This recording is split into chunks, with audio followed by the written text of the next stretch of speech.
আসসালামু আলাইকুম। সবাই কেমন আছেন? আশা করি সবাই ভালো আছেন। এখন আমরা জানবো বাইনারি, দশমিক, অক্টাল ও হেক্সাডেসিমেল সংখ্যা পদ্ধতি। সংখ্যা পদ্ধতি হলো বিভিন্ন পদ্ধতিতে সংখ্যাকে প্রকাশ করার উপায়। নিচে চারটি প্রধান সংখ্যা পদ্ধতির সংক্ষিপ্ত বর্ণনা দেওয়া হলো। বাইনারি সংখ্যা পদ্ধতি।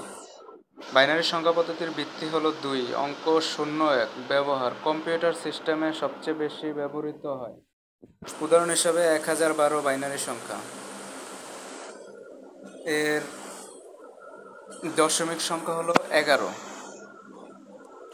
দশমিক সংখ্যা পদ্ধতি ভিত্তি 10, অঙ্ক 0 থেকে 9 পর্যন্ত। ব্যবহার আমরা দৈনন্দিন জীবনে এই পদ্ধতি ব্যবহার করি।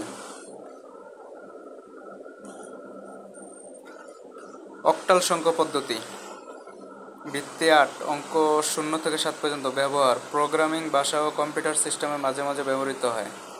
17 অক্টাল সংখ্যার দশমিক সংখ্যা 15। হেক্সাডেসিমেল সংখ্যা পদ্ধতি ভিত্তি 16, অঙ্ক 0 থেকে 9 ও এ থেকে এফ পর্যন্ত, যেখানে এ সমান 10, বি সমান 11, এফ সমান 15।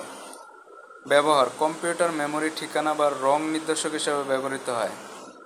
1 এর হেক্সাডেসিমেল সংখ্যার দশমিক সংখ্যা 26।